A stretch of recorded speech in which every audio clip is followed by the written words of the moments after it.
بسم اللہ الرحمن الرحیم۔ میرے محترم بزرگوں، عزیز ساتھیوں،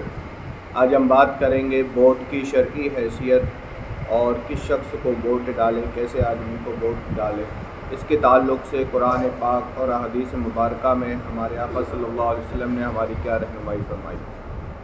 اس تعلق سے پہلے ہم ضروری وضاحت سن لیں کہ ووٹ ڈالنا ہماری اخلاقی ذمہ داری ہے۔ ہم میں سے ہر شخص کے لیے ضروری ہے کہ وہ ووٹ ضرور ڈالے، چاہے مرد ہوں یا عورت، بوڑھے ہوں یا جوان بچے، ان سب کے لیے ووٹ ڈالنا ضروری ہے۔ خود اپنی، اپنے گھر والوں کی، اپنے رشتہ داروں کی اور اپنے محلے والوں کی ووٹ کی فکر کریں کہ انہوں نے ووٹ ڈالا ہے یا نہیں ڈالا۔ جس طرح ہم لوگوں کو آپس میں تہواروں کی مبارکباد دیتے ہیں، اسی طرح ہم ووٹ کی بھی فکر کریں اور فون لگا کر سب ساتھیوں سے پوچھیں، اپنے تعلقات والوں سے پوچھیں کہ کیا آپ نے ووٹ ڈال دیا۔ تمام ہی ذمہ دار حضرات سے میں گزارش کروں گا کہ وہ اپنے محلے کے تمام لوگوں کی فکر کریں، ان کی ذمہ داری نبھائیں اور سب کی خیر خبر رکھیں کہ انہوں نے ووٹ ڈالا یا نہیں ڈالا۔ اسی طریقے سے میں مساجد کے تمام ہی اماموں سے بھی یہ مؤدبانہ گزارش کرتا ہوں، درخواست کرتا ہوں کہ آئندہ جمعے کی نماز میں خاص طور سے اور جمعرات کے دن مغرب میں بھی خاص طور سے اس بات کا اعلان کریں کہ تمام ہی حضرات اپنے گھر والوں کو ساتھ لے کر، اپنی بیوی بچوں کو اور اپنے ماں باپ کو، سب کو ساتھ لے کر ووٹ ڈالنے ضرور جائیں۔ ایک بات اور بنیادی یاد رکھیں کہ جن لوگوں کا ووٹر کارڈ بائی چانس نہیں آیا ہے یا کسی وجہ سے ووٹر لسٹ میں اب تک جو ہے ان کی گھر تک نہیں پہنچ پایا ہے، وہ حضرات بھی اپنا آدھار کارڈ لے جا کر ووٹ ڈال سکیں۔ اب ہم بات کریں کہ ووٹ کی شریعت میں کیا حیثیت ہے، ووٹر کی شریعت میں کیا حیثیت ہے۔ قرآن پاک اور احادیث مبارکہ کا جب ہم مطالعہ کرتے ہیں تو ہمیں یہ بات سمجھ میں آتی ہے کہ ووٹ کی شریعت میں 4 حیثیتیں ہیں۔ ووٹ یا تو شہادت ہے، ووٹ یا تو شفاعت ہے، ووٹ یا تو وکالت ہے، ووٹ یا تو مشورہ ہے۔ کیا مطلب کہ ووٹ ڈالنے والا شخص جس شخص کے حق میں ووٹ ڈال رہا ہے وہ اس کے حق میں گواہی دے رہا ہے، شہادت دے رہا ہے، اس بات کی گواہی دے رہا ہے کہ یہ شخص اس پد کے لائق ہے، یہ شخص اس عہدے کے لائق ہے، یہ شخص ودھایک بننے کے لائق ہے، یہ شخص پارشد بننے کے لائق ہے، یہ شخص جو ہے سرپنچ بننے کے لائق ہے۔ جو بھی جس لیول کا بھی ووٹ ڈال رہا ہے تو وہ گویا کہ اس بات کی گواہی دے رہا ہے کہ میں فلاں شخص کے فلاں عہدے کی گواہی دیتا ہوں کہ یہ اس کے لائق ہے۔ اور شہادت یعنی گواہی کے تعلق سے قرآن پاک کیا کہتا ہے؟ وَلَا يَجْرِمَنَّكُمْ شَنَآنُ قَوْمٍ عَلَىٰ أَلَّا تَعْدِلُوا اعْدِلُوا هُوَ أَقْرَبُ لِلتَّقْوَىٰ کہ کسی قوم کی مخالفت تمہیں اس بات پر آمادہ نہ کرے کہ تم انصاف کے ساتھ کام نہ لو۔ تمہیں ہر حال میں انصاف کرنا چاہیے اور یہی چیز تقوی کے زیادہ قریب ہے۔ مطلب یہ کہ اگر کوئی آدمی کینڈیڈیٹ ایسا ہے جس سے تمہارا نجی معاملہ صحیح نہیں ہے، اگرچہ تمہاری اس سے پرسنل برائی ہے، اس سے تمہاری دشمنی ہے، لیکن اگر ووٹر میں وہ کھڑا ہے، ووٹ میں وہ کھڑا ہے اور کینڈیڈیٹ ہے اور جس پد کے لیے ووٹ مانگا جا رہا ہے وہ اس پد کے زیادہ لائق ہے، تو ہماری ذمہ داری بنتی ہے کہ ہم اپنی نجی سوارتھ کو بھول کر، اپنی پرسنل برائی کو، پرسنل خرابی کو بھول کر ملی اور سماجی فائدے کو دیکھتے ہوئے اسی شخص کو ووٹ دیں جس کو جو اس پد کا زیادہ مستحق ہے، حقدار ہے، اگرچہ ہماری پرسنل اس سے برائی ہو۔ نمبر 2، ووٹ کی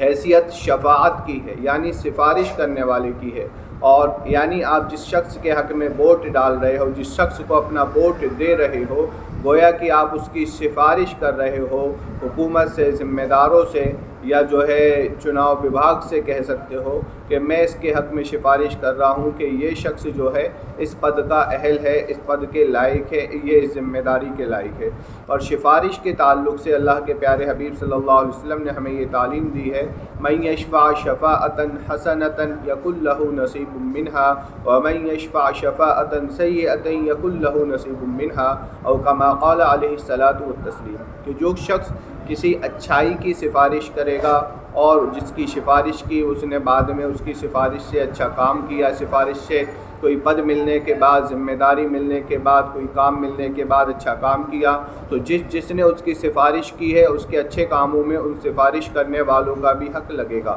اور اگر کوئی شخص کسی برے کام کی، برے آدمی کی سفارش کرتا ہے اور وہ شخص اس پد پہ آنے کے بعد جتنے برے کام کرے گا تو اس کی سفارش کرنے والوں کو بھی اس کا بوال ہوگا، اس کا گناہ ہوگا۔ یعنی اگر ہم ووٹ ایسے آدمی کو ڈالتے ہیں جو ہماری نظر میں اچھا ہے، سماج کے ہت میں اچھا ہے، تو ہمارے ووٹ ڈالنے کے بعد اگر ہماری ووٹ سے وہ جیت کر آتا ہے، ہمارے ووٹ ڈالنے کے بعد وہ جیت کر آتا ہے تو وہ جتنے بھلائی کے کام کرے گا اس میں ہمیں بھی اجر و ثواب ملے گا۔ اور اگر کوئی ایسے شخص کو ہم ووٹ ڈالتے ہیں جو ووٹ ڈال کر آئے اور پھر جو ہے فساد کے، بگاڑ کے، یا جو ہے ناانصافی کے، یا جو ہے لوگوں پر ظلم زیادتی کے یا ان کے حق مارنے کے کام کرتا ہے تو ان تمام برائیوں میں ان تمام لوگوں کا بھی جو ہے حق ہوگا، حصہ لگے گا جو اس کو ووٹ ڈال کر جتا کر لائے ہیں۔ اس لیے ہم اس کا خاص خیال رکھیں۔ ووٹ کی تیسری حیثیت جو ہے وکالت کی ہے، گویا کہ آپ جس کے حق میں ووٹ ڈال رہے ہو اس کو آپ اپنی طرف سے وکیل بنا رہے ہو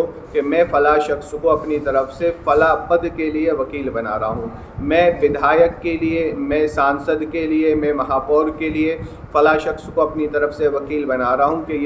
یہ شخص اگر وکالت کرے گا تو یہ زیادہ اچھی طریقے سے اس پد کو جو ہے اس چیز کو حل کرے گا، آسانی سے اور بہتر طریقے سے اس کام کو انجام دے گا۔ اور وکالت کے تعلق سے ہم خود سوچیں کہ ہم اپنا وکیل اگر کسی معاملے میں رکھتے ہیں تو ہم کیسا رکھنا چاہتے ہیں، وہ چیز ہمیں یہاں بھی لازمی دھیان رکھنی چاہیے۔ ووٹ کی چوتھی حیثیت جو ہے مشورے کی ہے۔ مشورے کے بارے میں حدیث پاک میں اللہ کے نبی نے فرمایا المستشار مؤتمن، کہ مشورہ جس سے لیا جائے وہ شخص امانت دار ہونا چاہیے، یعنی صحیح مشورہ دے، جھوٹا مشورہ نہ دے، غلط مشورہ نہ دے۔ آپ سے یہ مشورہ مانگا جا رہا کہ آپ کا ودھایک کیسا ہو تو آپ اس شخص کے تعلق سے مشورہ دیں جو واقعتاً ودھایک بننے کے لائق ہے، جو واقعتاً ودھایک کی حق کو، ودھایک کی ذمہ داری کو، پارشد کے حق کو، پارشد کی ذمہ داری کو سمجھتا ہو اور اس پد پر رہ کر سماج کی سیوا اور انسانیت کی سیوا وہ اس چیز کا حق ادا کرنے کے قابل ہو، اس کے لائق ہو، اس کا خیال رکھنا چاہیے۔ یہاں ایک بات اور سمجھ لیں کہ اگر دو ایسے لوگ کھڑے ہوں کہ دو میں سے کوئی بھی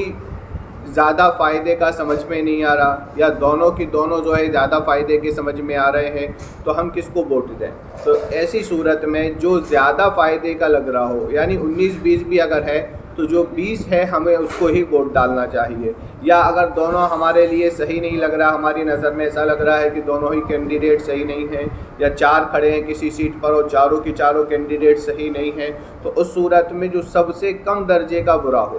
اس کو ہمیں ووٹ ڈالنا چاہیے۔ اس کے اصول بیان فرمایا ہے کہ جب مخالفت میں، یعنی جب سامنے کوئی نقصان ہو اور اس میں سے کسی ایک نقصان کو ایکسیپٹ کرنا ہمارے لیے ضروری ہو تو جو کم نقصان دے، جو ہلکا نقصان دے، اس کو ہمیں جو ہے ایکسیپٹ کرنا چاہیے۔ تو اگر کسی سیٹ پر ایسے کینڈیڈیٹس کھڑے ہوں جو سماج ہت میں کام نہیں کریں گے یا صحیح نہیں ہے تو اس میں جو کم برا ہو اس کو ہمیں جو ہے چننا چاہیے، اس کو ہمیں ووٹ ڈالنا چاہیے۔ ایک اور چیز کہ ووٹ کس کو دیں، تو ایک تو یہ کہ ہم مسلم سماج سے خاص طور سے اور باقی تمام ہی سماج کے تمام ہی انسانوں سے میں اس بات کی گزارش کرتا ہوں کہ ہم ووٹ بانٹیں نہ، ووٹ کسی ایک کو دیں اور وہ بھی کسی نیک کو دیں۔ ہم اپنا ووٹ کسی ایک کو دیں اور وہ بھی کسی نیک کو دیں۔ اور جب ہم قرآن اور احادیث کا مطالعہ کرتے ہیں تو یہ بات سمجھ میں آتی ہے کہ ہم لیڈر اور ذمہ دار ایسے شخص کو بنائیں جس میں سب سے پہلی صفات تو یہ ہے کہ وہ علم والا ہو، وہ جانکار ہو، وہ جس پد پر رہے گا اس پد پر اس کا جانکاری ہو، علم ہو، پڑھا لکھا سمجھدار ہو کہ وہ اس کا حق ادا کر سکے، اس پد کو جو ہے سنبھال سکے، اس پد پر رہ کر لوگوں کو فائدہ پہنچا سکے۔ اور دوسری جو صفت بیان فرمائی وہ یہ کہ وہ امانت دار ہونا چاہیے، کہ وہ اپنے پد کا، اپنے فائدے کا، اپنے پاور کا غلط استعمال نہ کرے، لوگوں کو فائدہ پہنچانے، سماج میں فائدہ پہنچانے کا کام کرے۔ اس چیز کا ہم خیال رکھیں۔ اللہ تعالیٰ سے دعا ہے کہ اللہ ہمیں صحیح سمجھ عطا فرمائے، آمین۔